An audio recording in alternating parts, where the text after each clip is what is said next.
vamos a investigar uno de los temas más importantes desde el ángulo esotérico para el hombre, para el alma, para el investigador esotérico, por cuanto se trata nada más y nada menos de buscar de una u otra manera toda información posible acerca de aquel centro de nuestro planeta, el más potentemente dinámico y el más divinamente influyente.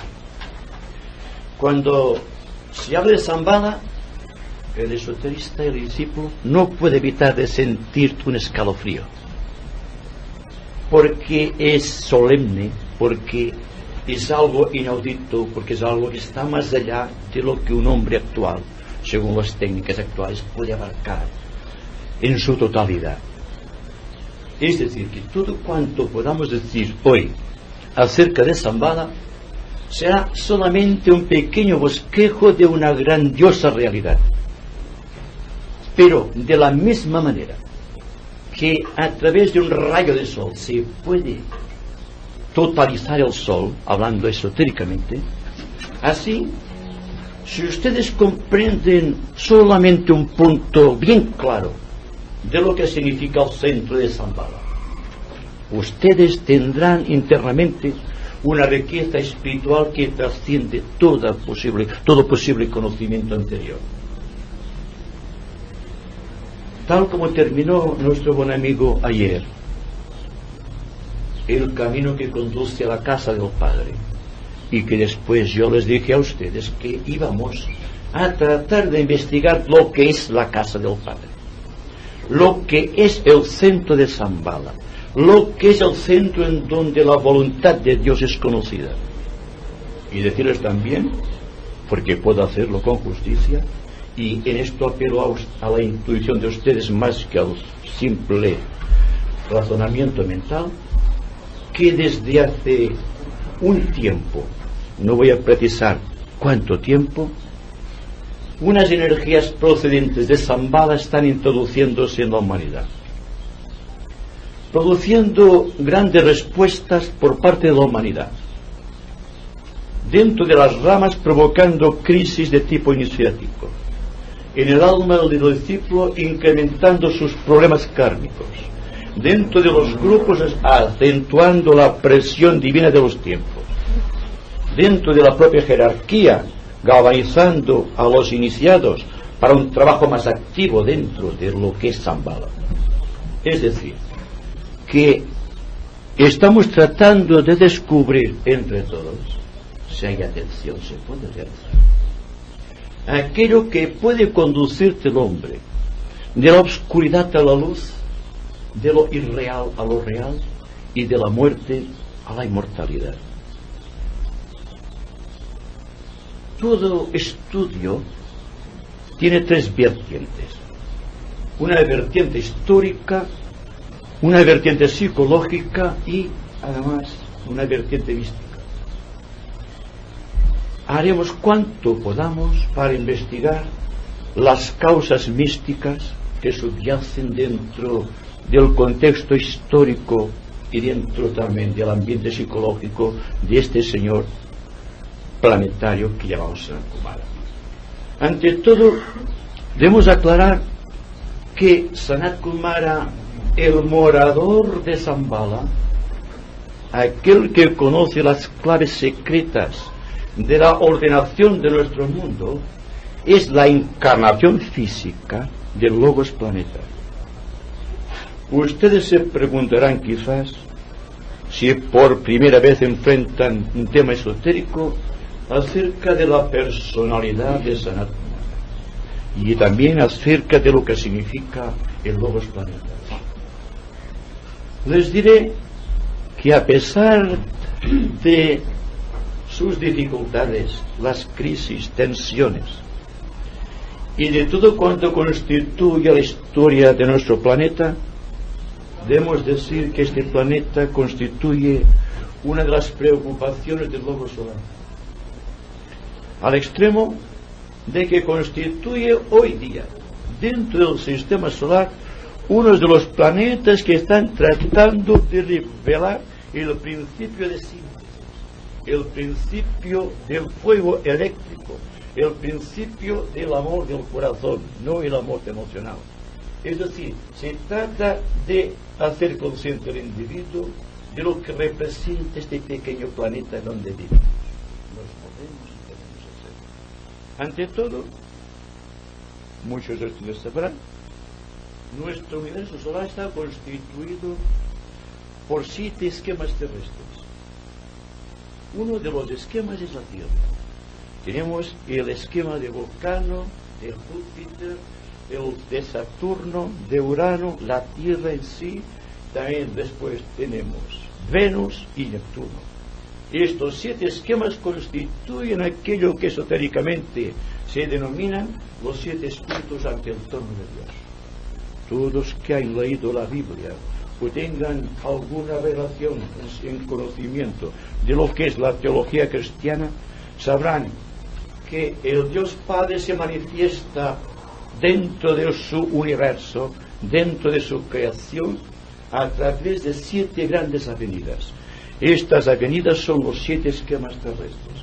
Cada uno de estos esquemas terrestres tiene un cometido que cumplir dentro de nuestro sistema solar.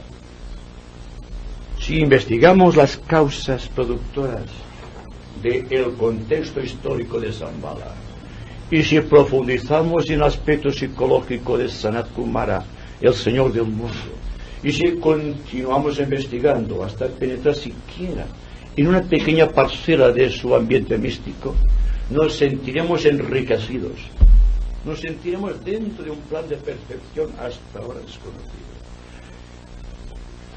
Cuando el logos planetario, por causas que escapan a nuestra voluntad, decidió encarnarse en el planeta Tierra, hubo un concilio solar. Y nuevamente digo que tendrán ustedes que apelar mucho a la intuición.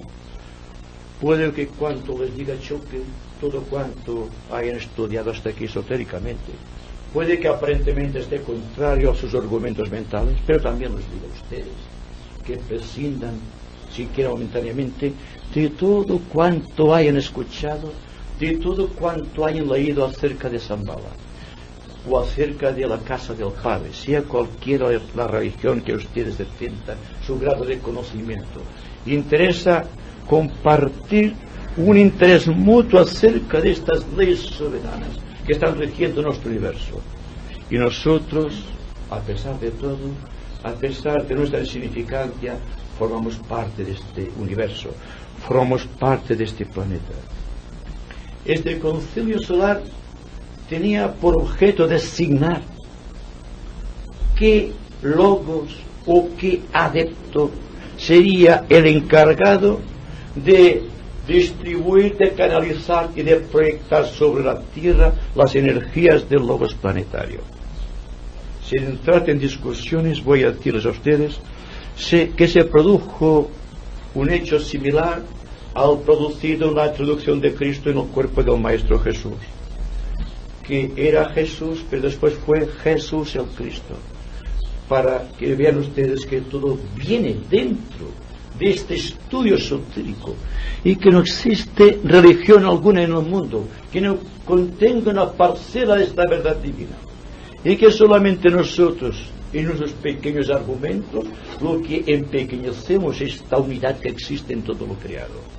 Por lo tanto, en este concilio solar, en el cual había una representación de los señores del karma de nuestro planeta Tierra, había una representación de cada uno de los planetas del sistema solar, cada cual con su logia blanca, su gran fraternidad, para decidir cuál sería el adepto que representaría aquella fuerza. Sin entrar en discusiones, porque las jerarquías no discuten, sino que entre todos ven lo mejor para todos, se decidió que fuese un gran adepto del planeta Venus, perteneciente a la jerarquía venusiana, un gran adepto de la gran fraternidad que allí había adquirido la 7ª iniciación venusiana, correspondiente a la 9ª planetaria, y por un grado de afinidad, y esto es muy difícil de comprender, pero hay que tratar de hacerlo a toda costa, un grado de parentesco kármico entre el logos planetario de nuestro planeta Tierra y este gran adepto que más tarde se llamó Sanat Kumara. Sea como sea, se decide, se solicita la voluntad de este gran Kumara para que represente aquí en la Tierra la gloria infinita del Señor del esquema de la Tierra. Naturalmente, se trata de un acto de servicio similar a lo producido por el Maestro Jesús, que está trabajando durante 30 años para purificar sus cuerpos, para que la gloriosa entidad crística pueda penetrar a través de él y manifestarse a través de esta fuerza del Maestro Jesús por todo el orbe planetario. Entonces, por este sistema, y después de que se han producido todos los argumentos posibles, que se ha dilucidado todo cuanto puede y debe ser realizado, previa a la aceptación de este gran Kumara, se decide cómo y de qué momento va a ser posible el acercamiento venusiano y con el esquema del planeta Tierra. Se presenta la oportunidad por una gran constelación, una gran unidad astrológica en aquel tiempo imposible de revelar, porque está más allá del caudal de conocimientos astrológicos actuales, para decidir el momento en que va a introducirse en la Tierra este gran adepto venusiano. Anteriormente, el propio adepto venusiano toma sus propias decisiones. Primera, la elección de sus acompañantes. Segunda, previamente enviar una corte angélica de ángeles solares para que introduzcan un talismán secreto dinamizado por el lobo solar en cierto lugar dinámicamente establecido en la Tierra. El lugar elegido es una frondosa pequeña isla que existe en el mar de Gobi. Aquellos ángeles que más tarde se llamarían los ángeles azules, algunos de los cuales todavía participan en las grandes iniciaciones planetarias, son los encargados de introducir en las entrañas de esta isla, en el desierto de Gobi, el talismán secreto. En aquel momento existe ya una línea etérica de comunicación entre el planeta Tierra y Venus. Y a través de este conducto, a través de este Antakarana creado, y después de la elección de aquellos que deben acompañar a Sanat Kumara, empieza lo que se llama el gran peregrinaje cósmico, constituido, primero, por este gran adepto venusiano, que nosotros en nuestra terminología ocultista llamamos Sanat Kumara, más 3 señores discípulos de su asrama que constituyen su triángulo de energías cuando llegue a la Tierra para potenciar el dinamismo actuante del fuego de la Kundalini, que tiene que incrementarse para dar vida a otros reinos. Además, porque esto lo analizaremos mañana, existe una participación débica muy aguda, muy tremenda, que se introducen en cada uno de los reinos de la naturaleza, provocando grandes cambios y grandes situaciones. En el momento en que ha sido establecido la Antakarana entre Shambhala, que todavía no está en creación, pero que místicamente está preparándose, es decir, la Isla Blanca, y el corazón místico de la gran logia de Venus, se produce la gran emigración celeste. Y a través de este hilo, dentro de una frondosidad de luz imposible de ser descrita, pero que está dentro del contexto histórico y místico de los tiempos, Sanat Kumara, los 6 Kumaras, que después se llaman los 4 los señores de la llama, más 110 iniciados del planeta Venus, una corte de ángeles, los ángeles llamados verdes, violeta y carmesí, que penetran vía este hilo conductor de energía en la Isla Blanca. En el momento en que esta corte angélica, constituido por los señores de Venus, quizá esto ha dado mucho motivo a lo que llamamos ovnis hoy día, pero a través del hilo se transportan hasta la Isla Blanca. En aquel momento potencialmente se ha creado la jerarquía aquí en la Tierra. No existía jerarquía. Existía un reino mineral, un reino vegetal y un reino animal que había adquirido un gran poder sobre los demás reinos y que por lo tanto se había hecho creador tal iniciación. Pero faltaba el elemento dinámico que unificara estos tres reinos con los reinos superiores del logos planetario. Y fue Sanat Kumara el que adquirió el poder como alma del mundo para canalizar desde aquel momento las energías del logos planetario. Y en aquel momento se creó otro Antakarana, registrado, dinamizado y verificado por el propio talismán del logos solar. Y en aquel momento existe, primero, una vinculación con nuestro alter ego, que es el planeta Venus, y otra comunicación que tiene que ver con Shambhala y también con el corazón del logos planetario. Se ha creado un gran triángulo de energías entre el logos solar, el logos de la constelación o de nuestro hemisferio terrestre y el logos de Venus. Y en aquel momento empieza a actuar la jerarquía. Es muy difícil de comprender cómo se pueden realizar estas cosas celestes. El caso es que no pueden ocurrir de otra manera. Sea como sea el vehículo con lo cual fueron transportadas esas grandes entidades aquí en la Tierra, hay que aceptar un hecho trascendente, que la energía que dimana del centro de Shambhala es superior a todas las energías posibles en nuestro planeta Tierra. En aquel momento se produce un hecho sintomático que más tarde analizaremos, que es la venida de los ángeles solares, o los prometeos del cosmos, como dijo el señor Lucía ayer.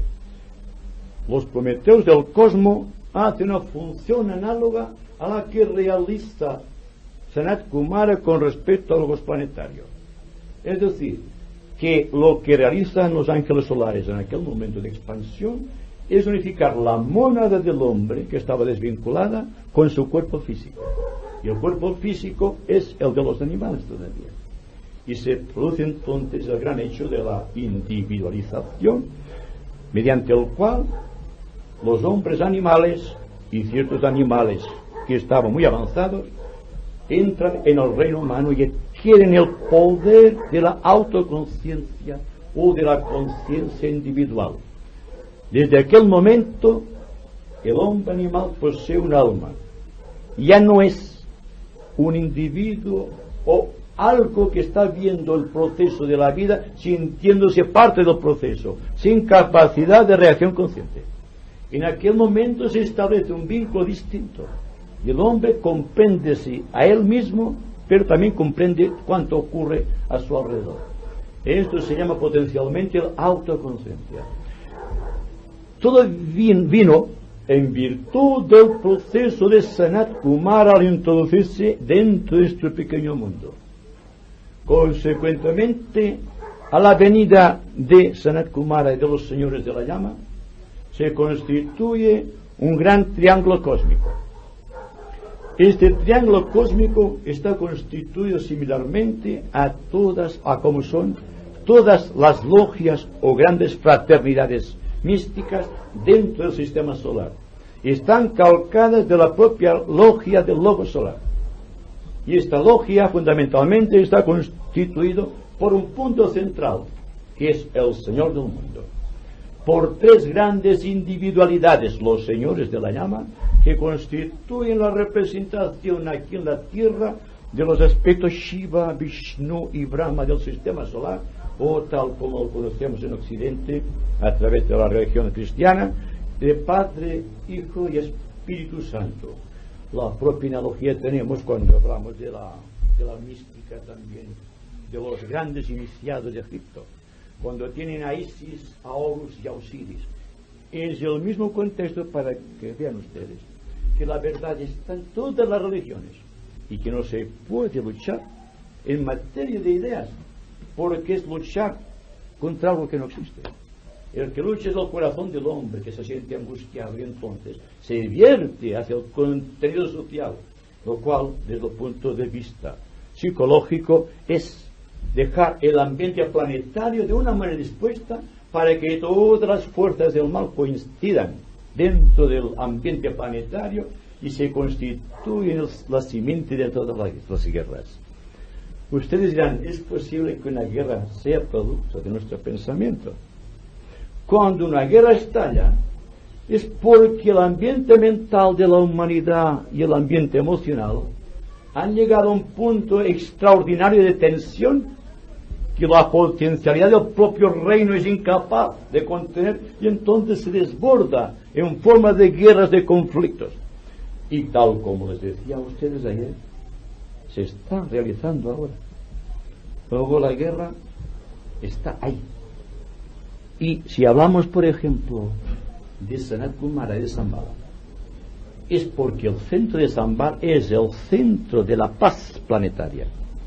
Así como el centro de la jerarquía es el centro del amor y el centro de la humanidad es el centro de la inteligencia creadora, así también démonos cuenta que el individuo, nosotros, estamos trabajando, estamos potenciando, estamos viviendo, estamos dinamizando el ambiente con el fruto de nuestras propias creaciones.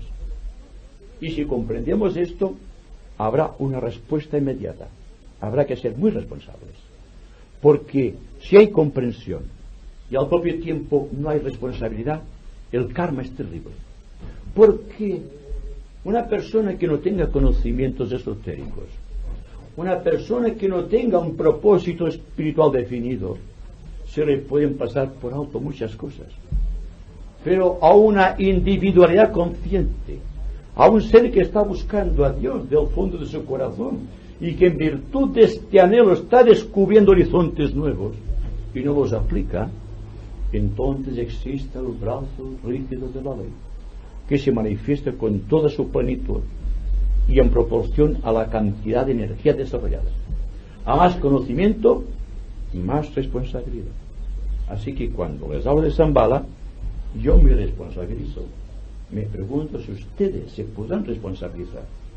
Si algo comprenden de Shambhala, forzosamente tendrán que ser diferentes de antes. Porque no les hablo de algo conocido, sino de algo desconocido, pero que, sin embargo, están ustedes.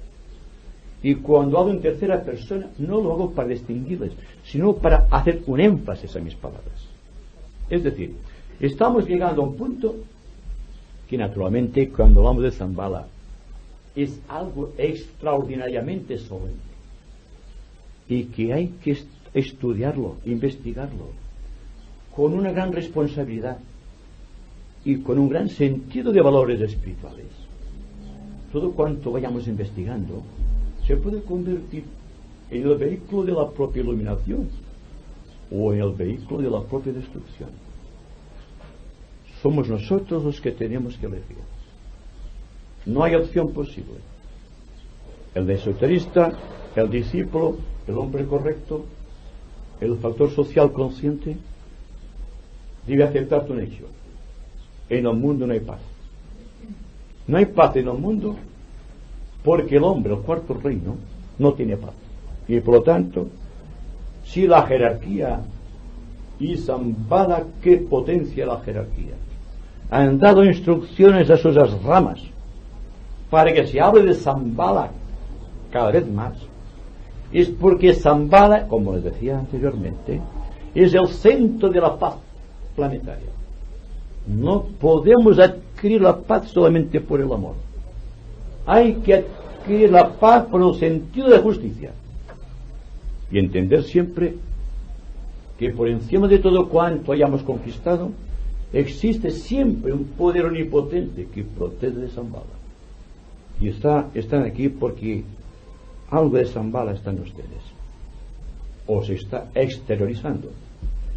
Dense cuenta que la humanidad en su conjunto constituye un aspecto dinámico de uno de aquellos señores de la llama, que la jerarquía constituye otro aspecto de aquellos señores, de aquel señor de la llama, segundo, y que Shambhala constituye el centro más la fuerza de otro señor, nuestro Kumara, y que existe también lo que vamos a analizar como las 7 esferas concéntricas de Shambhala.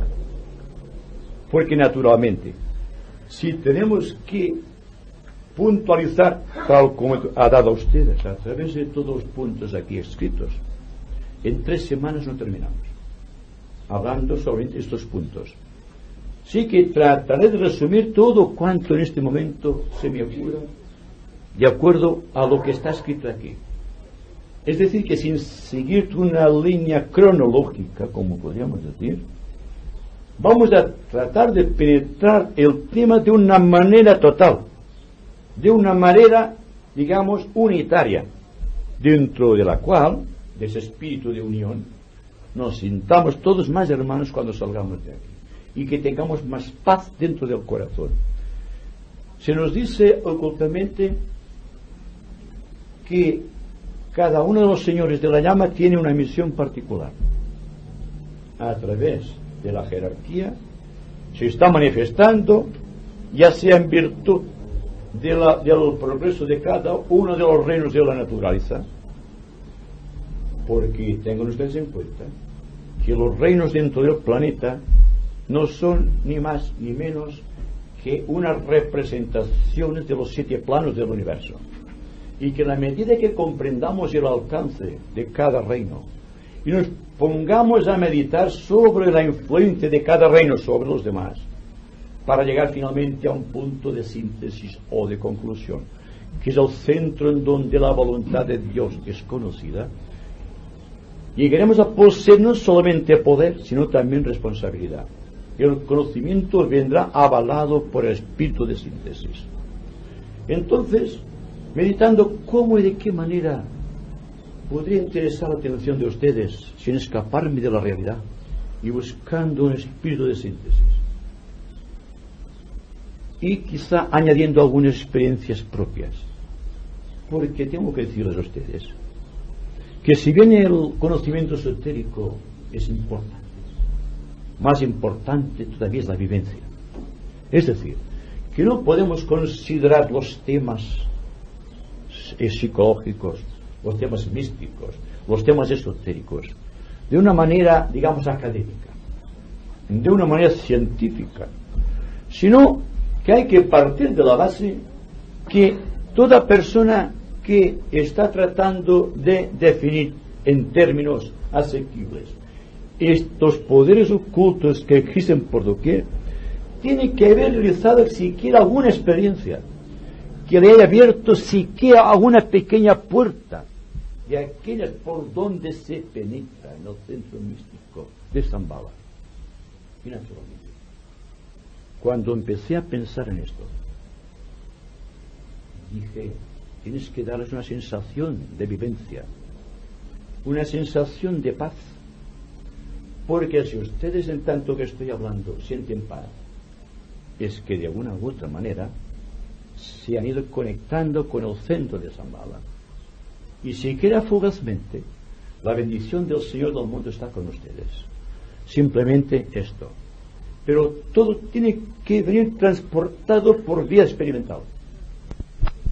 La paz no se puede describir, tampoco se puede describir al centro místico de Shambhala, pero sí podemos dejar la mente en una situación de extramunción, de extrema unción, pero positiva, abierta, canalizadora, proyectora de valores permanentes, que permitan abrir dentro de la mente una nueva fase de la antacarana que hemos construido hasta ahora a través de las propias y particulares meditaciones. Es decir, que si llegamos a este punto de extrema unción, que no es esta unción a la cual nos hemos referido siempre, sistema cristianismo, sino que es la extrema unción hacia aquello que está más allá de la unción planetaria. Y estamos tratando de trabajar con temas cósmicos. Y precisamente cuando disparamos la flecha hacia Shambhala, algo de nosotros debe quedar completamente vacío, ¿verdad? ¿Y qué será esto? ¿No será acaso la mente la que debe callar para que penetre el conocimiento de Shambhala? Esto es lo que pensaba decirles hoy, para que el espíritu de paz penetrara en sus corazones. Shambhala no se trata de un simple descubrimiento interno, se trata de una vivencia constante. Naturalmente, cuando les hablé hace casi un año acerca del Agni Yoga, les dije en otras palabras que Agni Yoga era una corriente viva de Shambhala, canalizada a través del maestro Moria, y que el maestro Moria, el maestro primer rayo, es también el guardador celoso de esas energías del primer rayo, pero que por primera vez en la historia del planeta se han dado a conocer unos misterios y a canalizar unas energías como jamás había sido posible en nuestro planeta. Esta fuerza ha penetrado dentro de las ramas, y además de existir la fuerza de la jerarquía que infunde ese sentido de unión, ha penetrado también el sentido de unidad que está más allá. Es decir, que ahora el discípulo, además de todo cuanto había alcanzado, tiene además el poder de realizar, siempre y cuando sea capaz de canalizar estas energías del primer rayo. Y quizá mucho de cuanto ocurre actualmente dentro de los ámbitos mundiales puede ser debido a una canalización directa de una de las energías procedentes de Shambhala. Quizá esta energía esté flotando aquí, esperando introducirse en nuestro cerebro y nuestro corazón. ¿Quién sabe? La representación de los planos del universo en nuestro planeta Tierra puede considerarse como dentro de 7 esferas. En términos asrámicos los llamamos las 7 esferas o los 7 velos de Sanat Kumara. Sanat Kumara está en el centro irradiando, y al hablar de Sanat Kumara no me refiero solamente a la individualidad física, por muchos de todos estudiada quizá en los estudios esotéricos, sino a aquella gloriosa entidad en contacto superior con el logos planetario, lo cual significa que nuestro análisis deberá partir fundamentalmente del 5º plano cósmico, en donde existe la mente de Dios, donde existe el fuego creador, el cual, al penetrar a través del Sanat Kumara en el planeta Tierra, se ha subdividido en otros 3 fuegos. Uno es el fuego de Kundalini latente en la Tierra, el cual fue activado con la llegada de los señores de la llama. Existe un fuego interno en el 3er subplano mental cósmico, de donde proceden los ángeles solares, que produce una actividad de fuego que se llama fuego solar, que al impregnar nuestra atmósfera planetaria se convierte en el prana, que da vida al universo. Pero hay 2 clases de prana: un prana como alimento de todo planeta, como sustento planetario, y un prana que eleva el individuo hacia las regiones monádicas, en donde está el fuego del espíritu, el fuego del primer plano cósmico, o primer subplano del 5º plano cósmico, el fuego de Fuá. Esos 3 fuegos están animando cada uno de los centros planetarios. El fuego de Kundalini está actuando sobre la humanidad, el fuego solar sobre la jerarquía y el fuego Fuá sobre Shambhala. Shambhala posee entonces una línea de fuerza que se extiende. Apelo de nuevo a su intuición.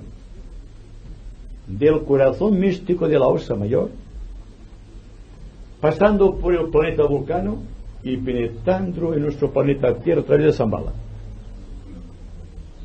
El ser místico en nuestro planeta, mayormente indicado para canalizar esas energías, es el Señor Buda.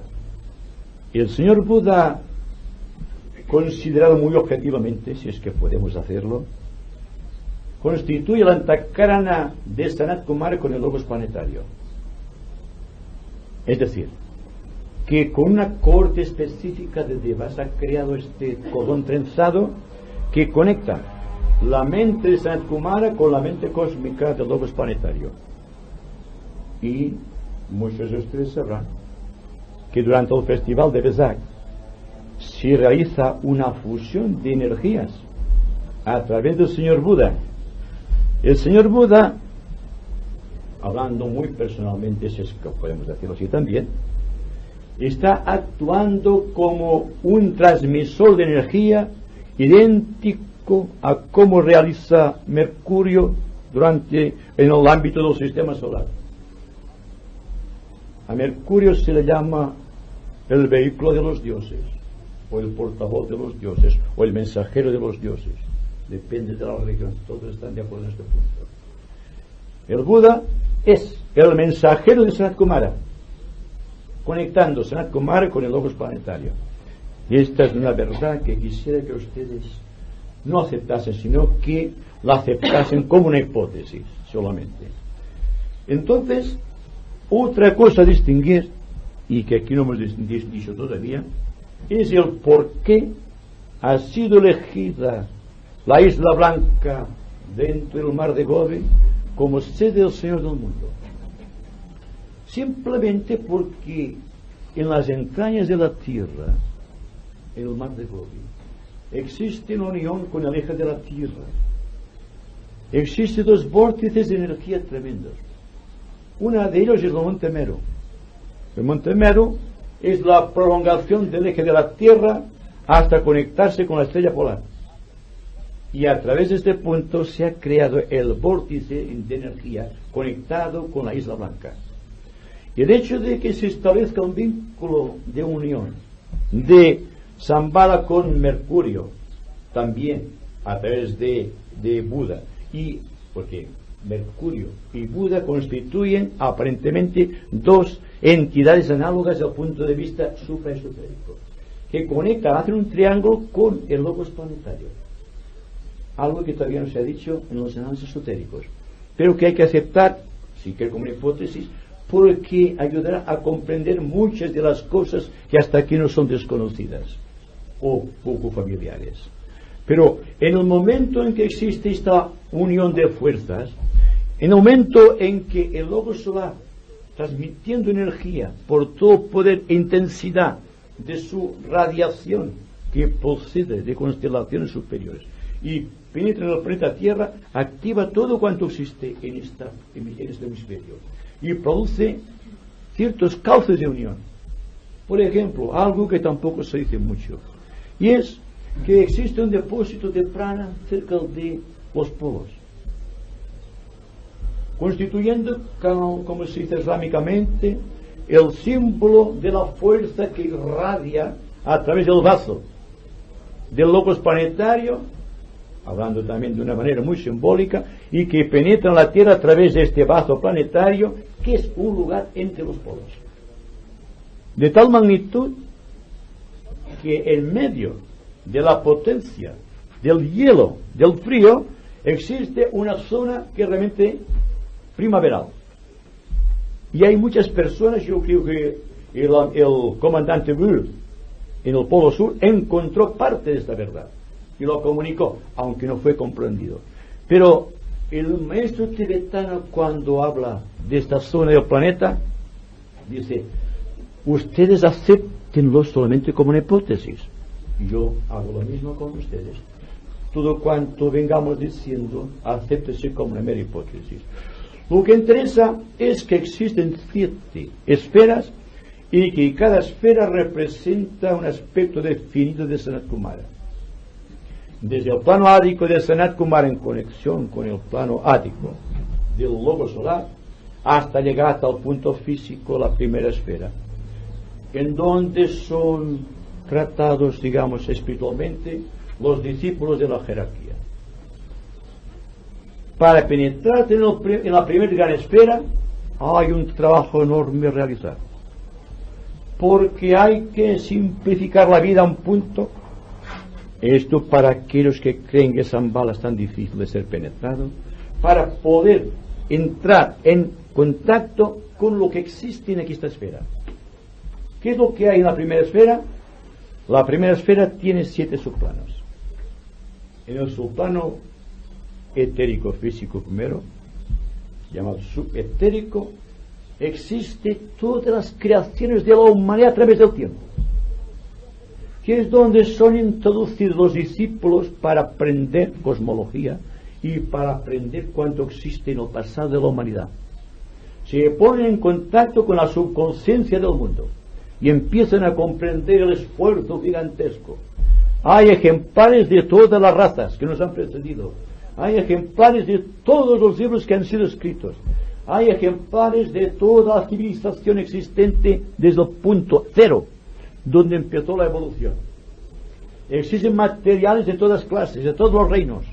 Existen todas las especies animales contenidas dentro del planeta Tierra a través del tiempo. Desde los grandes reptiles hasta llegar al hombre civilizado, al hombre puro, al hombre capaz de efectuar intuiciones o de actuar dentro del marco de la intuición superior. Cada una de las instancias, inmensas grutas creadas por los asuras. ¿Qué son los asuras? Los asuras son gigantescos devas semietéricos que guardan las entradas de todas las estancias de Shambhala. Así que cuando se dice con esa tranquilidad tan pasmosa de que se ha penetrado en Shambhala, hay que tener en cuenta que para penetrar solamente en el recinto físico de Shambhala hay que ser un iniciado. No es fácil de decir esto, ¿verdad? En la primera estancia, en el primer recinto donde existe el pasado de la humanidad, solamente entran los discípulos juramentados dentro del corazón del maestro y los iniciados de la primera iniciación. En la segunda estancia solamente pueden penetrar los iniciados de la segunda iniciación. En la tercera estancia, aquellos que han alcanzado la iniciación de la transfiguración, aquella en la cual Cristo está en el monte Tabor, viendo a sus tres cuerpos de discípulos dormidos, que son sus cuerpos de expresión, todo simbólico, ¿verdad?, en el cristianismo esotérico. Y en la cuarta estancia hay una variación. En la cuarta estancia, donde solamente pueden penetrar los arates, existe un depósito a través del señor Machuan, el talismán que utiliza el Bodhisattva para iniciar en la primera y segunda iniciaciones. Vean ustedes ahora la analogía entre la cuarta esfera y la segunda, entre aquellos que están principiando a sentirte el amor universal y allí donde es completo. En la quinta esfera se están realizando lo que técnicamente llamamos las grandes ideas de la humanidad, que son las creaciones del logos planetario en contacto con cuanto existe en aquel plano dentro del logos solar. Extrae las ideas creadoras y las convierte en imágenes vivientes.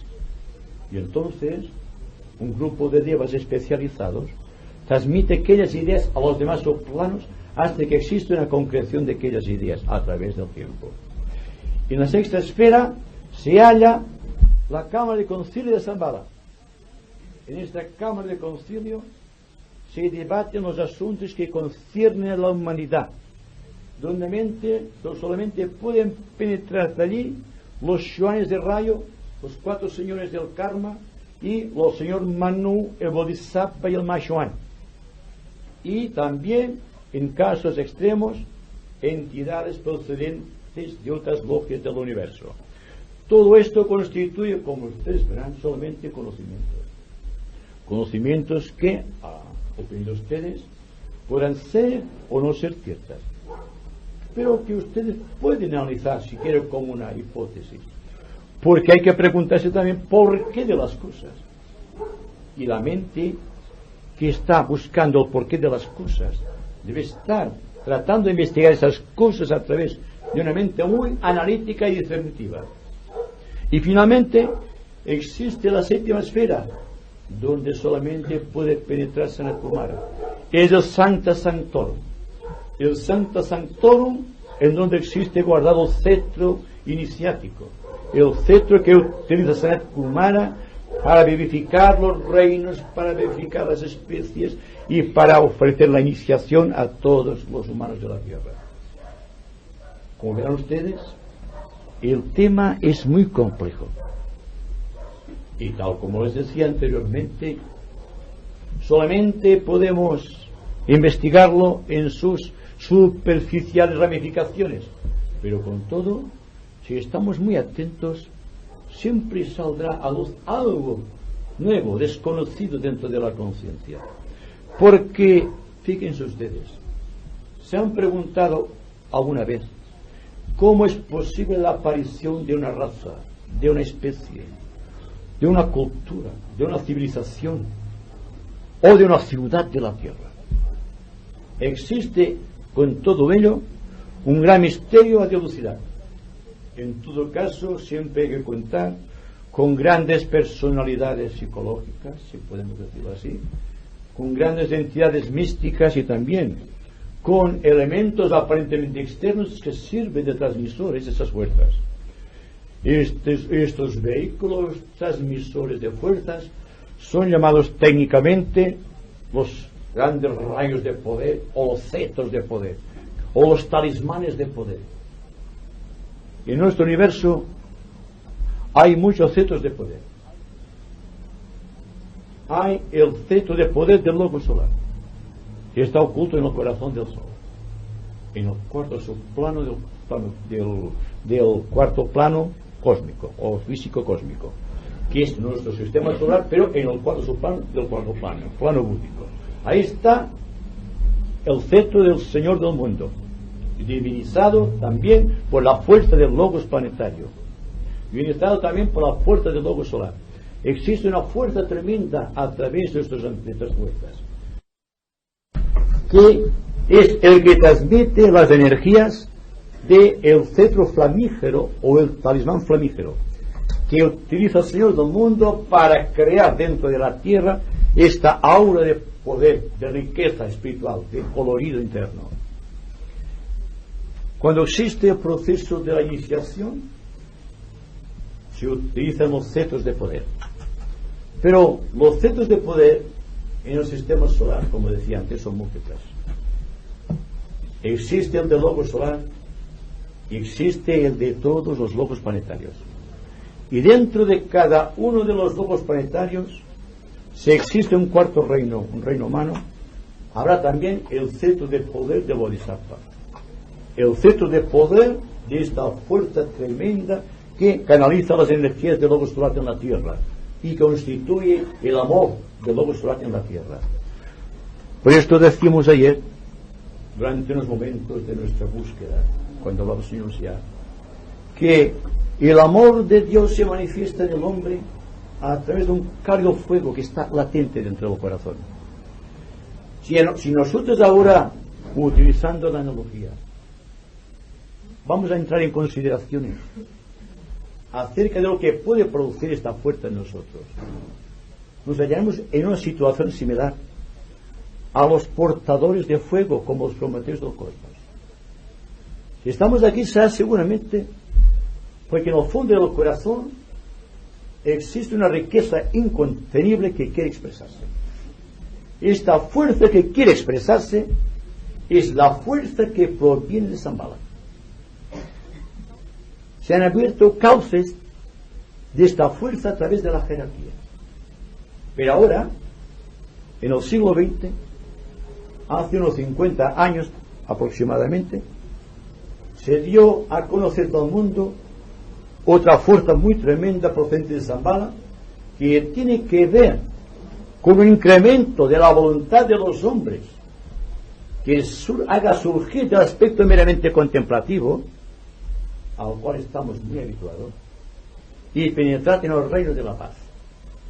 Es decir, que incluso cuando estamos tratando de galvanizar la paz, estamos produciendo a nuestro alrededor un efecto similar al producido por los talismanes de poder o por los cetros sagrados.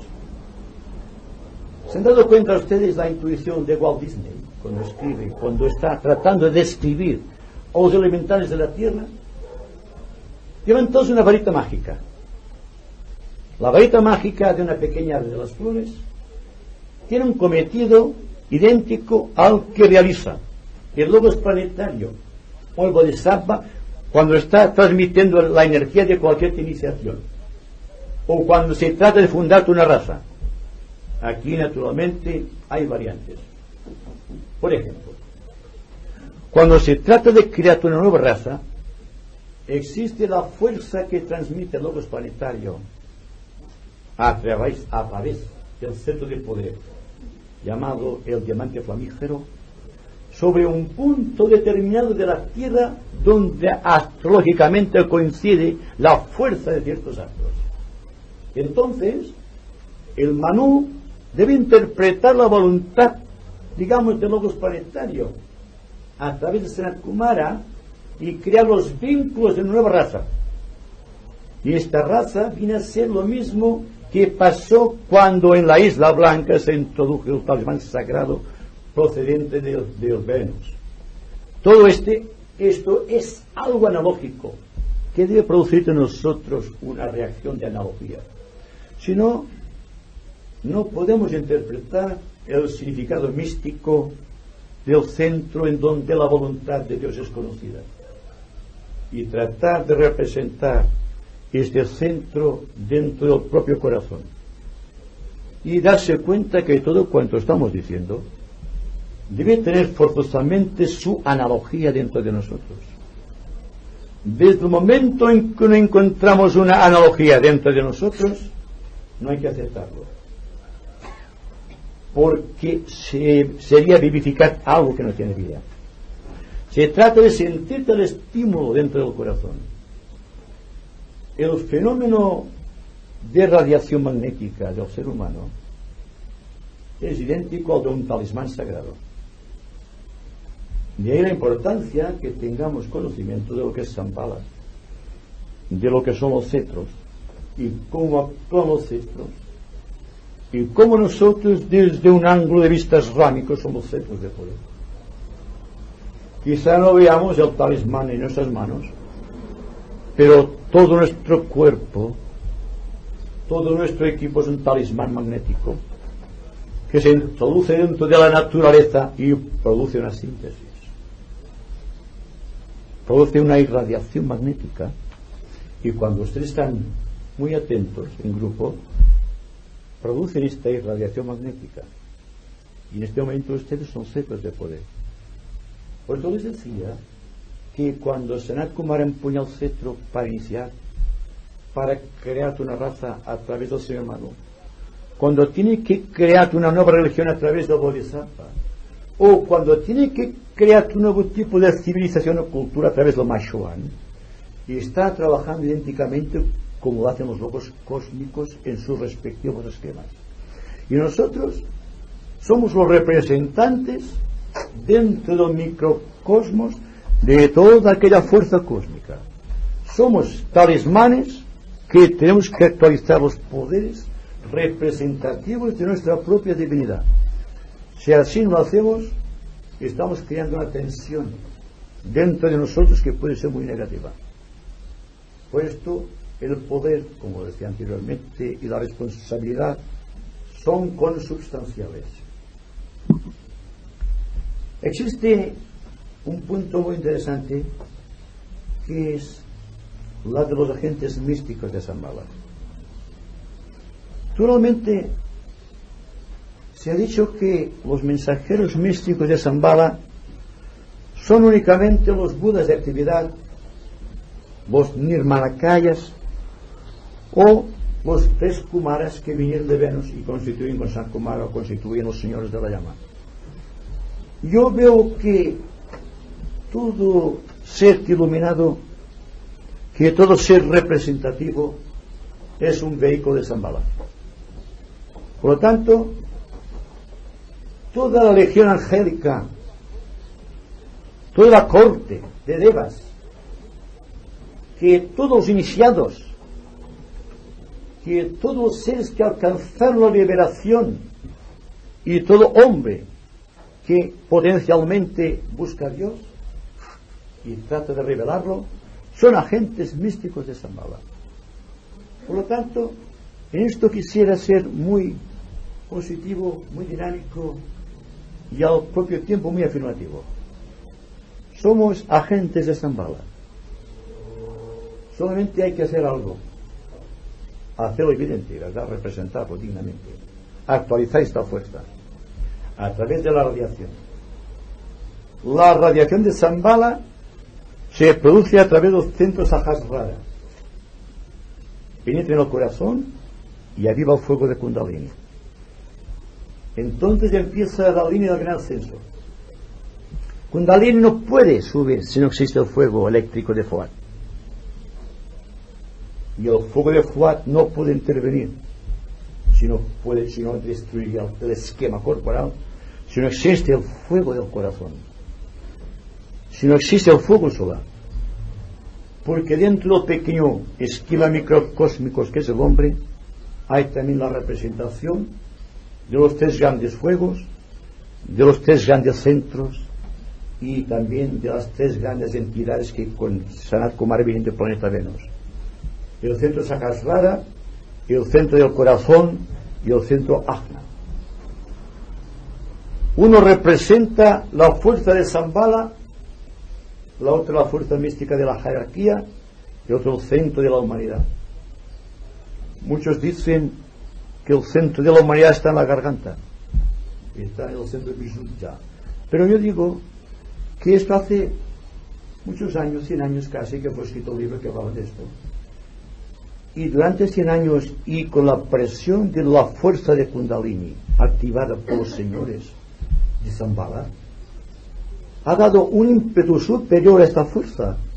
Entonces, aquello que parecía que quedaba canalizado aquí como vehículo del verbo ha coincidido ya en la periferia del centro Ajna. Se ha creado un maravilloso triángulo constituido por el centro coronario, el centro Anahata del corazón y también con el centro Ajna, no con el centro Sarai, centro Ajna. Y ese triángulo está actuando potencialmente en todos nosotros.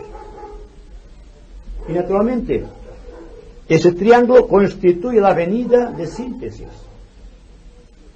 No hubiese podido ser introducido el Agni Yoga en el mundo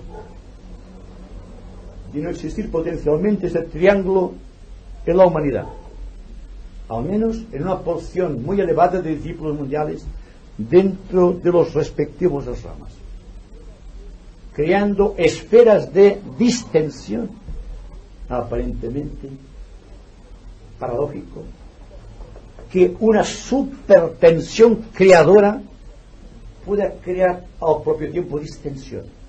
Sin embargo, si ustedes analizan el proceso, verán que no puede existir supratensión, que no puede existir una tensión creadora de síntesis sin que automáticamente se produzca una gran distensión. Cuando ustedes están utilizando la fuerza mística de Shambhala, adquieren una certitud del propósito. Y esta certitud del propósito les hace responsables. Automáticamente ustedes entran en una gran expectación, una gran atención. Entonces la mente aparentemente deja de actuar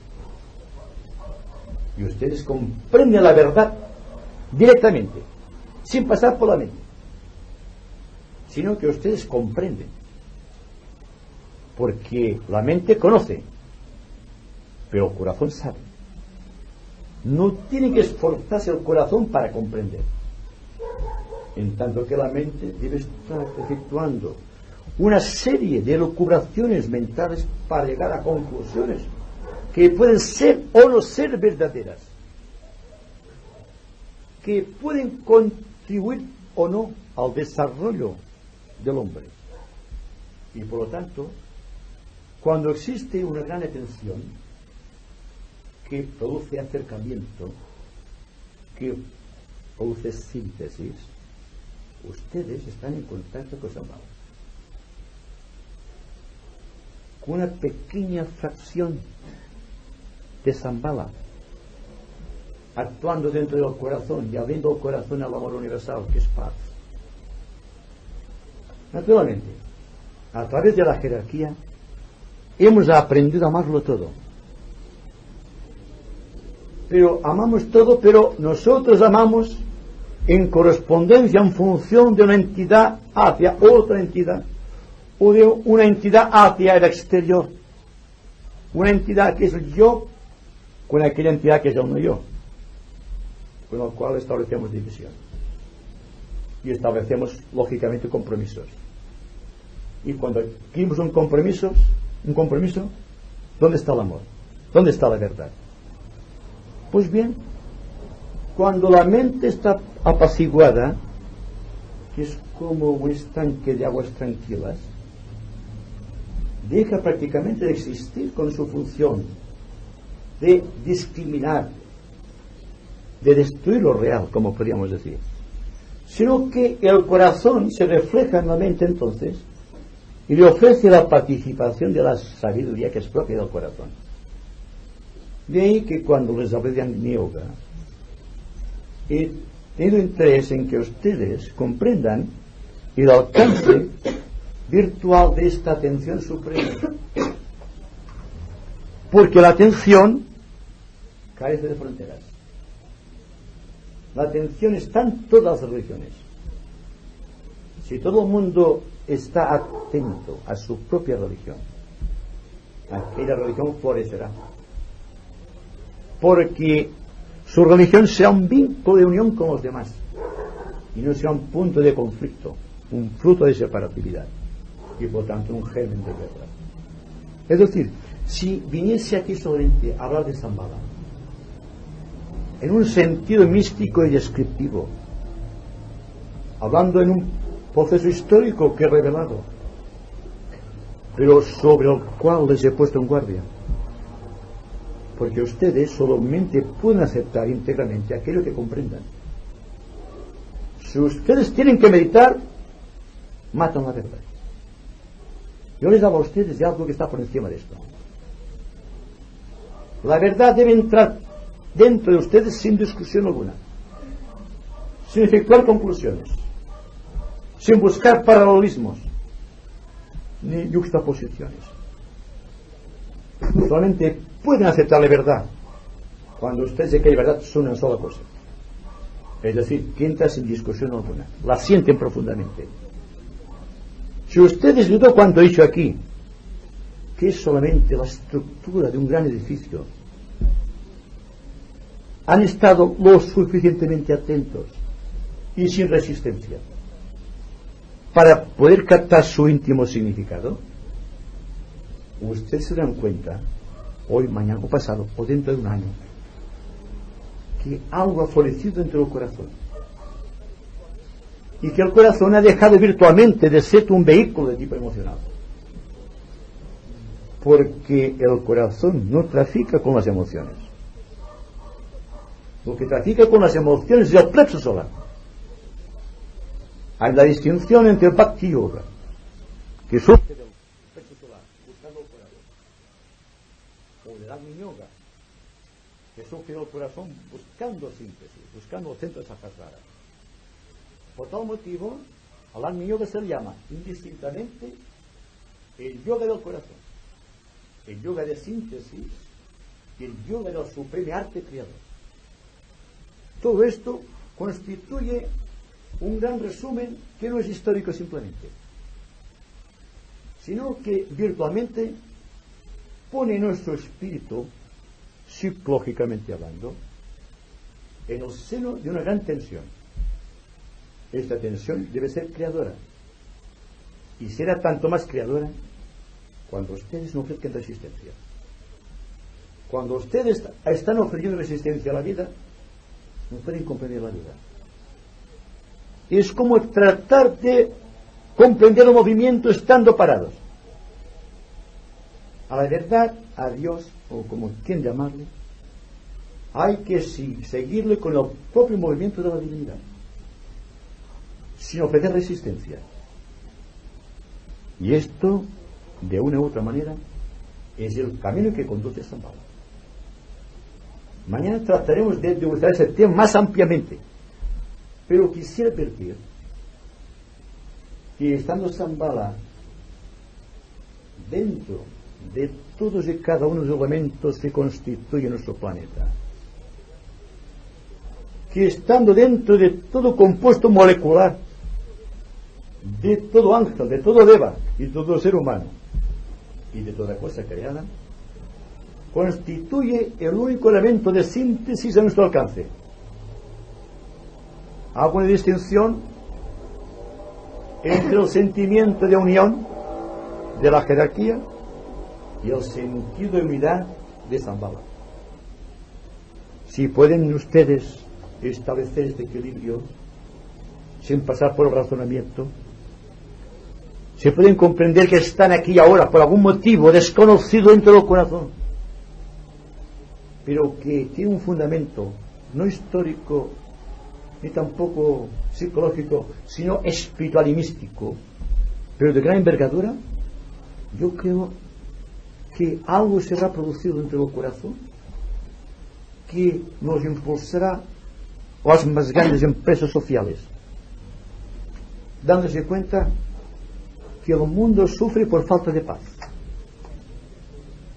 y que en el corazón de todos y cada uno de nosotros existe el fundamento y vehículo de la paz, y que si comprendemos que en el corazón está la paz y que la mente es el conflicto y la separatividad, quizá toda la estructura del pensamiento del hombre moderno podría cambiar, porque ni las religiones ni las tradiciones del pasado, ni la política mundial, ni la economía de los pueblos, ni la sociología llevada a gran escala ha podido detener las guerras y ha impedido que los hombres se amen. No ha podido. Entonces hemos de aceptar que, digo que ha fracasado aquí. Ha fracasado el sentido de separatividad, o ha triunfado el sentido de separatividad.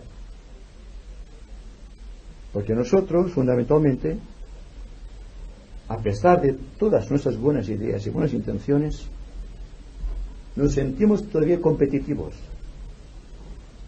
y fundamentalmente somos crueles con los demás.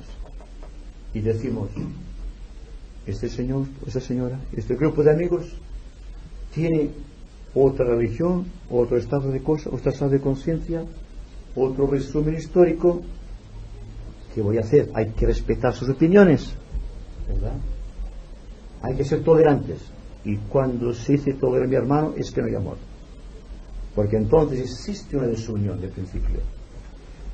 Quisiera que nos diésemos cuenta de esta verdad antes de entrar en el diálogo, para que constituyese un fundamento de realidad, para poder llegar un día en que la paz establecida en nuestro corazón se convierta en un vehículo de aproximación a los demás seres. Teniendo en cuenta que lo que trata de alcanzarse ahora, lo que ha de producir nuestro corazón es la paz, no el sentimiento de perfección. Cuidado. Cuando hablamos de perfección siempre queremos ser perfectos nosotros, y en el fondo existe el orgullo de ser más que los demás. Les hablo simplemente del hombre que busca la paz. La dádiva del hombre perfecto es la paz, no el sentido de revelación que puede recibir de las altas esferas. Además, no puede existir ningún mensaje de las altas esferas si no existe paz en el corazón.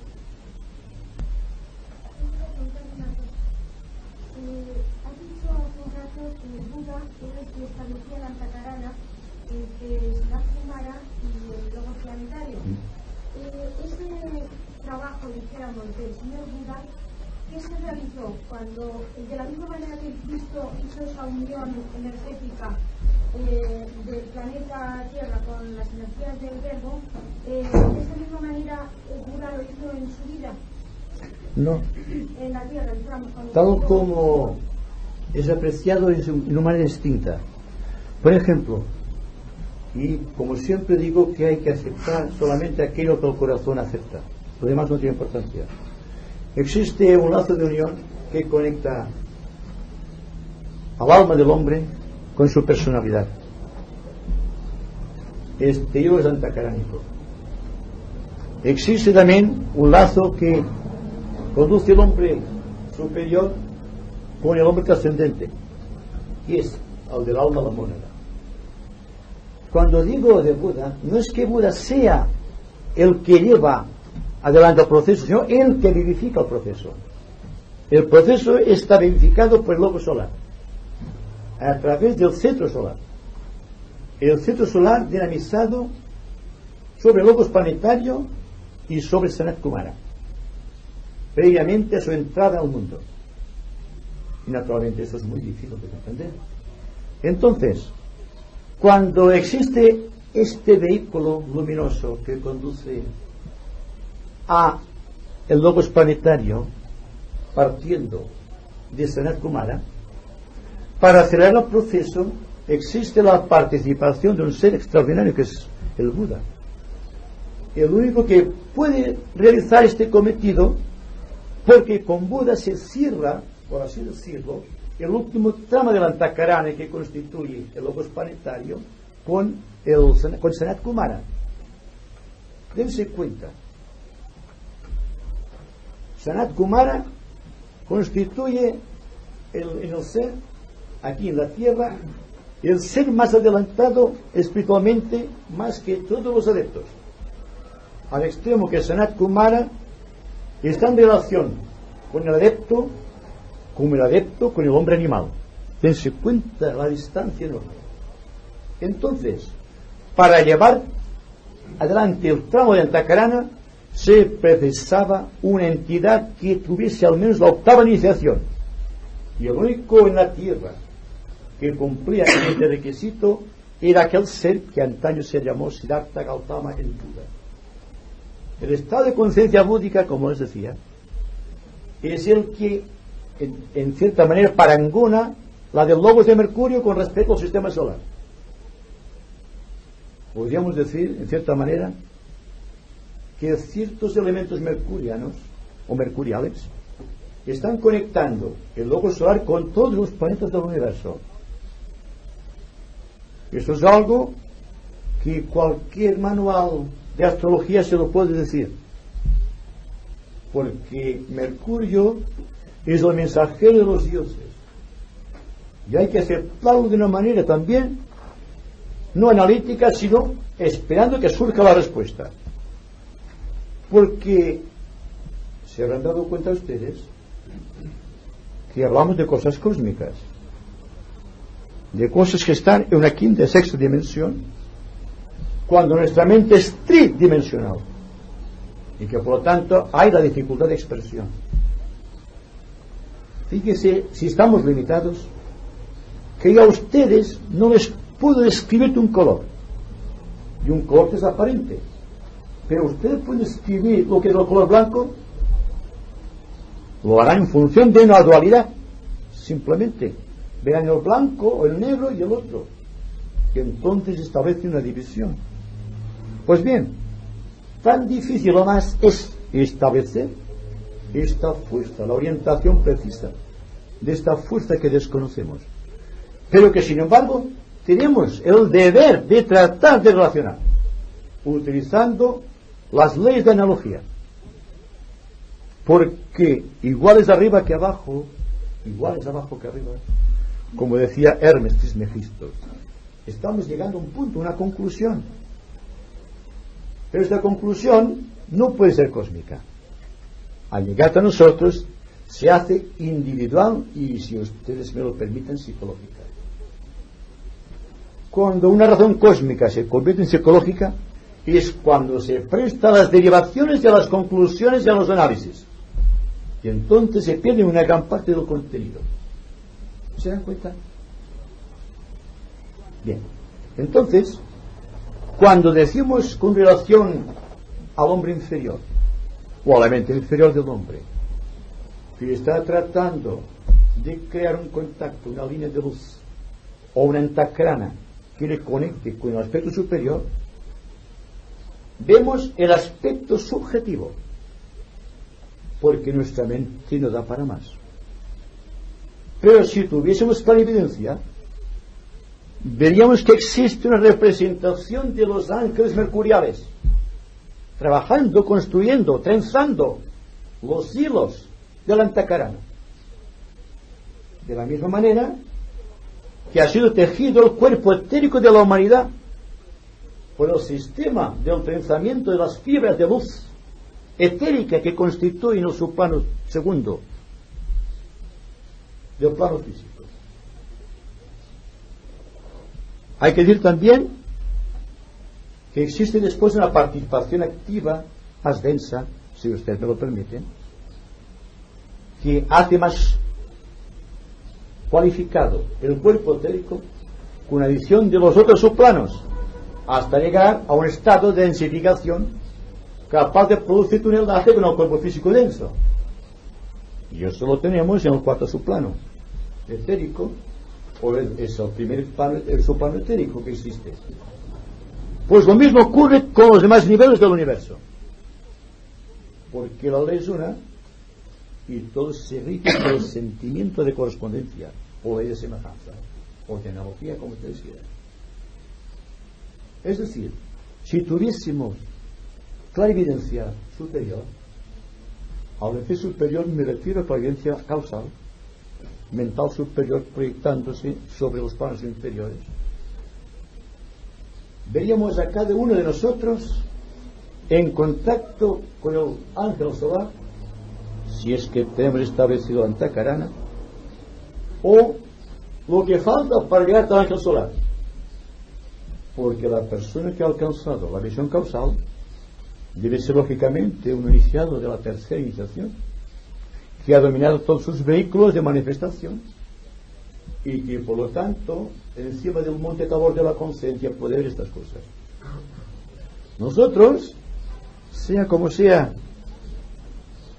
debemos basarnos en análisis posteriores y en conclusiones, y naturalmente todo cuanto he dicho aquí es una conclusión, no puntos. ¿Qué quedará de todo esto que les acabo de decir? Quedará únicamente aquello que ustedes han podido absorber. ¿Y qué es lo que ustedes han podido absorber? Aquello que para ustedes es verdad y que su corazón ha aceptado. Nada más que esto. Pero si esto ha quedado dentro del corazón, sea un vehículo nuevo de conciencia. Ustedes habrán evocado ciertas fuerzas ambientales. Y naturalmente, al acoger dentro de sí estas fuerzas ambientales, al propio tiempo que tienen poder, tienen también una grave responsabilidad.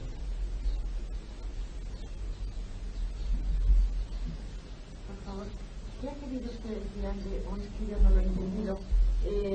Antes de entrar en el coloquio, la última frase o aproximadamente que dijo que no amamos cuando tratamos de respetar a otros que no coinciden con nuestras creencias. Bueno, esto es una cosa muy sutil. Os ruego que acepten esto de manera muy sutil. Porque cuando decimos tolero a mi hermano, estamos creyendo en el fondo que nuestra religión es mejor que la otra. Y por tanto toleramos. Porque si vemos que es mejor que la nuestra, dejamos la nuestra, seguramente. Entonces la otra, como no la podemos admitir, porque tenemos una, la toleramos, simplemente. Ahora bien, si partimos del centro, diremos, mi hermano tiene un punto de vista tan bueno como el mío. Y no lo respeto, lo amo. No es lo mismo, ¿verdad? Entonces la tolerancia es un lazo en el que caen grandes personalidades, dentro y fuera de todas las religiones. Por lo tanto, hay que ser en esto muy estricto, yo diría muy duro, cuando estamos analizando la propia conciencia. Porque nosotros solamente podemos gravitar sobre una sola conciencia, la nuestra. Porque, tal como dijo Cristo, hay que suspender el juicio. Pero nadie suspende el juicio, sino que el juicio es lo que nos separa de los demás. Si suspendiésemos el juicio, tendríamos paz. Sí, es fácil, es verdad, comprender esto. Lo que pasa es que el juicio está por encima de la paz. Y por lo tanto, como el juicio está por encima de la paz, no podemos comprender la paz. Fíjese bien. Si por casualidad, por algo ambiental, astrológico, místico, las tapas del ambiente, tenemos paz, queremos con ella? Enseguida, ay, ¿qué es esto? A preguntarnos qué es, ya hemos perdido. Y eso lo hacemos todos. Existe un sobresalto cuando tenemos paz y nos damos cuenta que tenemos paz. Pero cuando nos damos cuenta que tenemos paz, ya lo hemos perdido. Es que es curiosa esta cosa, porque resulta que nuestra mente es como una pequeña ardilla encerrada dentro de una jaula. Está constantemente dando vueltas. Y es muy difícil que este animalito de la conciencia nuestra pare. Estamos dando movimiento. Solamente hay una manera útil de que pare el movimiento de la mente, de que cese de corretear la ardilla dentro de ella, y es estando atento fuera de nosotros. Cuando existe una atención fuera de nosotros, existe algo mágico. Este algo mágico es que la mente queda en un vacío creador. Solamente hay una manera de estar atentos. Y parece redundancia, ¿verdad? Porque siempre los digo lo mismo. Pero es que no hay otra manera de decir la verdad que de una sola manera. Si están atentos a su hermano, ¿qué pasará? Ustedes amarán a su hermano. Harán caso a su hermano. Incluso temo que cuando estaban escuchándome, una parte de su ser estaba pensando en lo suyo. Y decía, bueno, sí, esto, pero es que lo mío, siempre existe esta condición, esta barrera dentro de la conciencia. Entonces todo cuanto viene a nosotros es importante en función, porque está de acuerdo con nuestro punto de vista. Si no, deja de tener importancia, al contrario, lo rechazamos de plano. Y en tanto que la mente acepte o rechace, no alcanzará la verdad. No podrá saber lo que es el misterio de Shambhala, que parece ser algo gigantesco y es una obra de gran sencillez. No se trata de una disciplina, porque estamos ahitos de disciplinas. Todo el mundo trata de disciplinar, nadie trata de comprender. Ahí está. Es decir, que si estamos investigando seriamente una cuestión, y aquella cuestión es analizada con gran atención, hay la posibilidad de comprensión, lo cual no será un análisis, por favor, será una comprensión total, completa, inédita, íntegra. Y cuando hay esta comprensión, hay paz. Se produce un estado de expectación que puede ser recobrado constantemente. ¿Por qué no se trata de una mera disciplina? Porque se trata de un deber social. Estar atentos no es una disciplina, es un deber que tenemos hacia Dios, hacia todo cuanto nos rodea. ¿Ustedes creen que hablaríamos de Shambhala, de la jerarquía, o de no importa qué conocimientos esotéricos si estuviésemos atentos? Porque la atención hacia una pequeña cosa, hacia la humilde violeta de los bosques, se transformaría en amor a Dios. Lo que pasa es que siempre existe el observador del observado, siempre existe división, y como que siempre existe división, siempre hay guerras y conflictos en el mundo. Y cuando la guerra está en las Malvinas, por ejemplo, que es actual, decimos, pobre gente, sin saber que nosotros hemos fomentado todo aquello. Por esto les digo que hay que ser muy responsables. Una cosa es adquirir el poder. Es lógico que adquiramos el poder, porque somos hechos a imagen y semejanza del Creador. Pero igual que Él, debemos ser responsables del poder, utilizando sus sabias leyes para imprimir a la humanidad un nuevo destino. Esta es mi intención y soy muy honesto al decírselo, porque si se produce este estado de intercomunicación entre ustedes y yo, no habremos perdido tiempo, no porque yo hable y ustedes escuchen, sino porque ustedes y yo formamos una unidad de conciencia que resiste a la diversión, que está más allá de la separatividad y que por lo tanto en tanto estemos en este místico silencio de intercomunicación, estamos ayudando a fomentar el espíritu de la paz en este mundo angustiado. O si se dan cuenta ustedes, es posible, que siempre me refiero a Shambhala,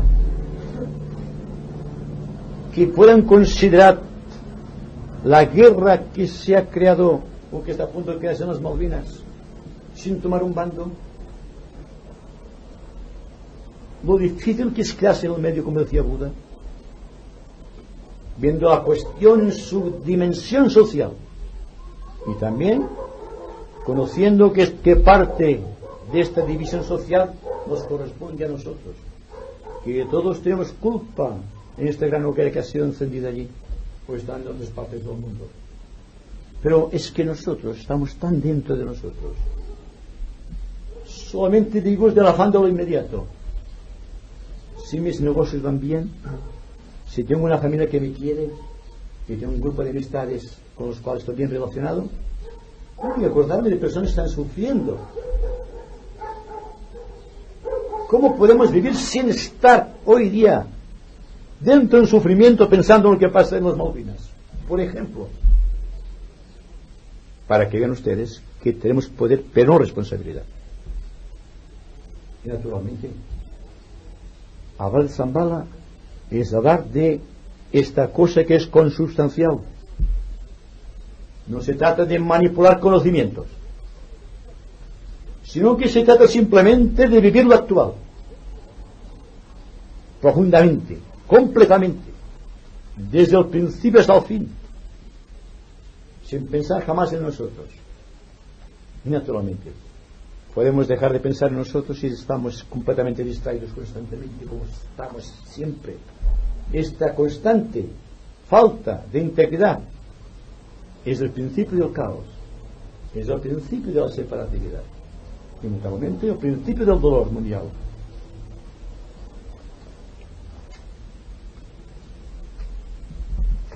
Respecto a los anillos que tiene Shambhala, ¿cuál es el anillo que produce la emanación de la paz? La paz, el último, Adi. Adi manifestándose a través del talismán del cuarto subplano, el Bodhisattva. Porque naturalmente toda la energía que produce el talismán sagrado del logo solar o el diamante flamígero tiene que pasar por el cetro de poder del Bodhisattva, produciendo en el cuarto plano, lo que llamamos plano búdico, el sentido de integridad, el verdadero sentido del amor. El día que el espíritu de unidad o el espíritu de la paz y el espíritu de unión constituyen una síntesis, sabemos lo que es la paz. No la paz de un plano, la paz total tal como lo concibe un iniciado y tal como tenemos que tratar de apreciarlo nosotros. Será difícil, de verdad, y lo comprendo, pero a pesar de todo hay que intentar ser más humanos, no ser más divinos. Elijo cuidadosamente mis palabras. Ser muy humanos es el principio de ser divinos, porque el hombre no puede separarse de la sociedad. La sociedad y el hombre son una sola cosa, son un solo cuerpo.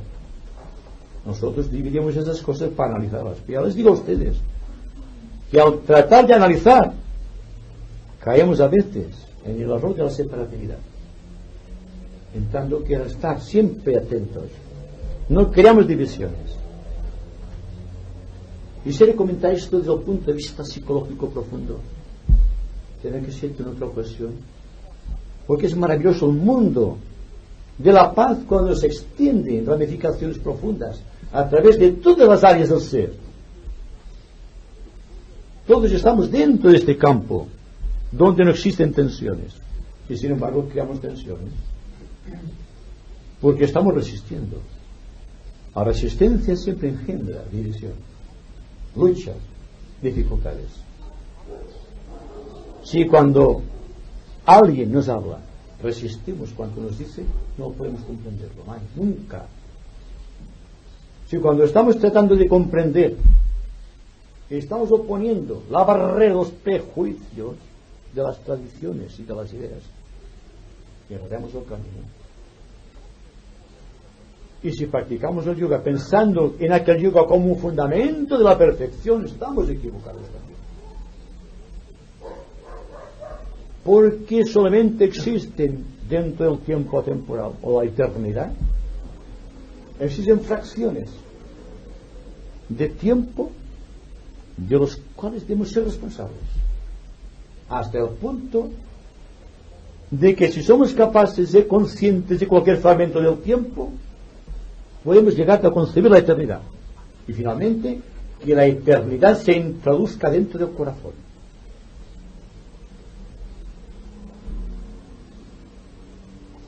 Usted ha hablado antes de, no me acuerdo exactamente la expresión, pero sobre el amor, la importancia que tiene la justicia para la paz. Es que la justicia yo no la comprendo muy bien. ¿Qué justicia cómo? Justicia que viene de arriba y uno comprende, porque la justicia, por ejemplo, cuando yo trato de ver lo que es justo y no es justo, siempre comparo. Y comparo sobre unas bases que pueden ser erróneas y no pueden dar lugar a la paz en mí. ¿Cómo es eso? Cuando ¿Cómo es la estamos... justicia, de verdad? Sí. Perdón. Cuando hablamos de amor, y insisto sobre un comentario anterior, hablamos de un amor muy humano, muy emocional, lo que yo denomino el amor del compromiso. No nos amamos por amor, sino por compromiso. Existe siempre un amor, pero a cambio queremos la reciprocidad. ¿Se dan cuenta de la importancia de amar sin ser amado y continuar sin embargo amando? Sí, después de luchar, si es que podemos decirlo así también, contra aquel desamor, continúo amando, es que estoy dentro del amor por la justicia. Estoy canalizando el amor universal, porque estamos liberándonos de compromisos. ¿Sí me explico? Usted ama intensamente a una persona, sin darse cuenta exige que aquella persona quiera a usted. Si no, o cae en diferencia, o bien, en el caso de los grandes hombres, continúa amando, dejando que aquella persona lo ame. ¿Se han encontrado la dificultad que entraña esto? Pues bien, aquí triunfa una justicia, que es la justicia que uno hace de la comprensión del karma. No me amo, mi es la tristeza, pero yo continúo amando. Existe un campo de dificultades dentro del mundo emocional, y todos amamos y al propio tiempo exigimos ser amados, exigimos un compromiso, ¿verdad? Y al exigir un compromiso, una reciprocidad. Puede llegar a Shambhala sin pasar por la jerarquía. No se puede llegar al centro coronario sin pasar por el centro najata del corazón. Es decir, que cuando la justicia del centro coronario, que es la sede de Shambhala, que es la sede de la paz, se introduce en el corazón del hombre, lo deifica este amor. Y el amor se convierte en justicia, en equidad, en armonía que está más allá del conflicto. ¿Se cuenta? Que no puede haber amor humano sin conflicto humano, y que para salvar al hombre del conflicto humano debe amar intensamente en un sentido universal. ¿Podemos evitar de amar más a los demás que a nuestra propia familia, o igual que a nuestra propia familia, al hijo, al hermano, al marido? Hay que ser muy estricto sobre este punto, porque todos amamos a través de una correspondencia mutua, y si existe un amor entre dos seres, se exige un compromiso, y entonces viene la ley religiosa o la ley simplemente que gobierna el mundo social de los hombres y sanciona aquel movimiento de los seres que se aman. Y bueno, ahora existe un amor, un compromiso existe. Porque acaso es necesario un compromiso para tener amor. Yo les hablo a ustedes entonces para llegar a la paz de un amor universal. Los límites, las orillas de nuestro amor deben ser tan anchas que abarquen todas. Naturalmente es muy difícil, yo diría imposible en nuestra etapa de evolución, pero hay que estar atentos a este punto, porque no podemos comprender jamás el estado social del mundo cuando partimos de estas líneas erróneas del compromiso del amor, que es un compromiso histórico pero no místico.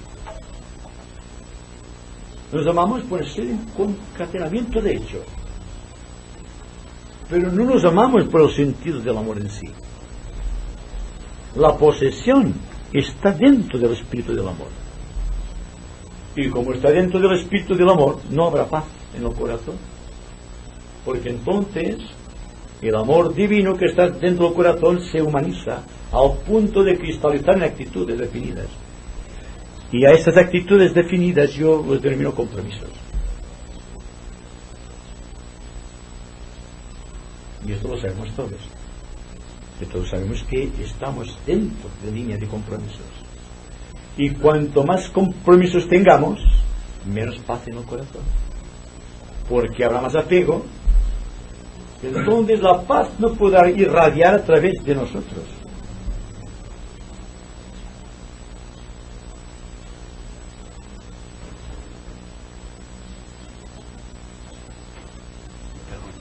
¿Podrías explicar algo más cuando en la conferencia has dicho sobre que el rayo azul era el canalizador de una serie de cosas que podrían realizar un motivo o un fin? Es que no he captado bien la idea.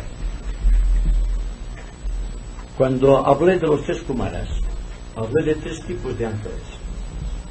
Hay unos ángeles superiores que se llaman Agnipatas, otros intermedios Agnisurias y otros inferiores Agnichaitas. Todos esos seres están gobernando el principio del mundo hacia la humanidad, digamos. Pero existen otras porciones de vida que están enlazadas con superiores estados de armonía. Cuando estamos dentro de esos estados superiores de armonía, se produce entre nosotros un punto de vacío, un punto creador. Este punto creador es el asilo de todas esas cuestas. El rayo azul, por ejemplo, es el rayo de los devas azules. Hay un kumara que transmite esta fuerza azul a través de los devas azules. Hay un rayo violeta y otro rayo carmesí. El rayo carmesí está enlazado con el reino animal y con la sangre, con toda la sangre en todos los organismos vivos. Y esto lo trajeron de Venus también los señores kumaras, o los grandes señores de la llama. Es decir, que uno de los kumaras transportó la fuerza de Brahma, otro kumara transformó en la tierra la obra de Vishnu y otra la obra de Shiva. Shiva se manifiesta a través de los ángeles azules, otros son los ángeles verdes, otros ángeles carmesí. Constituyen un núcleo fuerte y están aquí ahora. Quizá menos cantidad que los tiempos aquellos en que se introdujeron en nuestro planeta los señores de la llama. Pero están actuando. Mañana quizá hablaremos un poco sobre la acción de los kumaras, sobre los reinos. Y deberemos forzosamente hablar de estos ángeles. ¿Cómo actúan? ¿Y qué es lo que transportan? Si quieres para esta mañana. Porque entonces es más posible la relación. Pero solamente de paso podemos decir que potencialmente existían tres reinos de la naturaleza cuando se produjo el hecho de la venida a la tierra de los grandes señores de la llama con todo contenido procedente de Venus. El reino vegetal, el mineral, el vegetal y el animal. Y que la llegada al planeta Tierra de Santa Carana creada por los señores de devas azules dentro de la Tierra produjo una vivificación de la Tierra. Llegó hasta los fundamentos del centro de la Tierra donde está el fuego de Kundalini. Como consecuencia irradió más fuerza. La Tierra se hizo más magnética. Y entonces se produjo este hecho sintomático de que hubo un aceleramiento de las moléculas constitutivas del reino mineral. Lo mismo pasó con el reino vegetal y lo mismo pasó con el reino animal. Y al llegar al reino animal se produce entonces el gran llamado invocativo de los de los hombres animales hacia su propio Dios planetario. En respuesta vienen los ángeles solares o los prometeos del cosmos.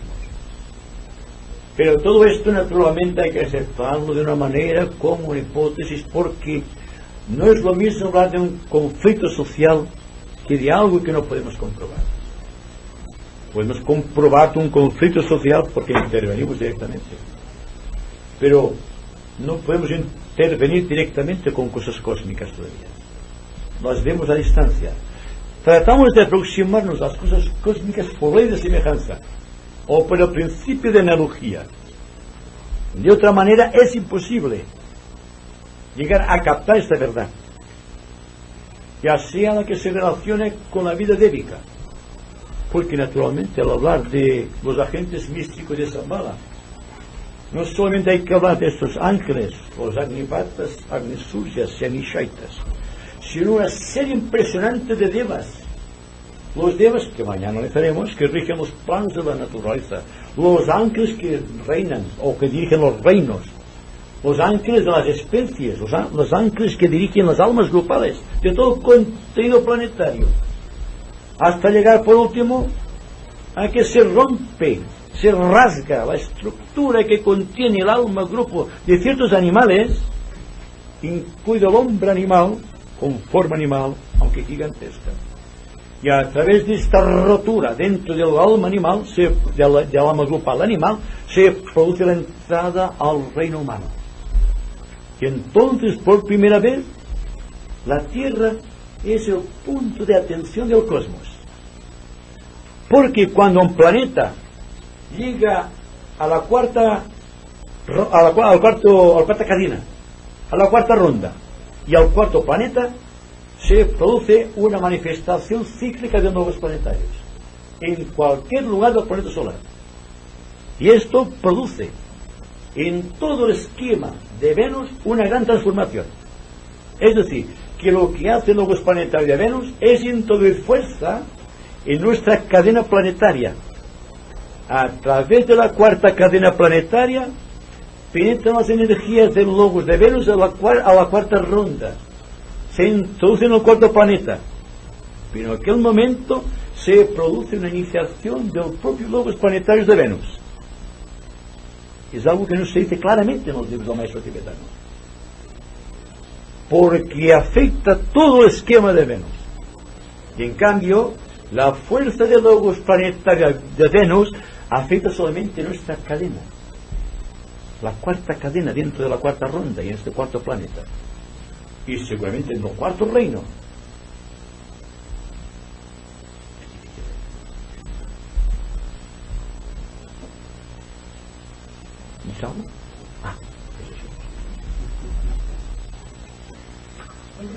Una aclaración sobre lo anterior, el amor universal. Es un don de amor que ha sido dado a toda la creación, incluidos a nosotros. Entonces, a modo de un capital que hemos recibido, que no tiene cara ninguna, que solamente podemos pagar dando amor a los demás, nunca a nosotros. Sí, correcto. Exacto. De hecho, el amor lo hemos objetivizado, pero el amor es una corriente de vida. Claro, lo que hacemos con el amor es retenerlo a través de un compromiso. No circula el amor y entonces se individualiza. Y ahí viene entonces la división del amor. Y la paz es lo mismo. La mayoría de personas están meditando o quizá estableciendo una línea rigurosa de yoga, buscando algo, lo que sea. En esto hay un compromiso. Y por lo tanto, como todo compromiso, exige la disciplina. Y la disciplina siempre limita la verdad. ¿Vale? Si vemos las cosas con un ángulo de vista sin refracciones y empezamos a actuar frente a la realidad con toda la fuerza augusta del ser, como complemento de nuestra vida existe la paz, que no es la realización, con todo valor que tiene la realización, es de tipo pisciano, En cuanto a la paz, es la programática, si podemos decirlo así, de toda nueva era. Y por lo tanto, de Shambhala. La expresión de Shambhala a través de todos y cada uno de los seres humanos capaces de interpretar el sentido íntimo de Shambhala. Porque ningún iniciado tratará de definir la paz, porque la paz es indefinida, como la música, como el color, porque proceden de un plano que no tiene objetividad, ni aún más allá de la mente.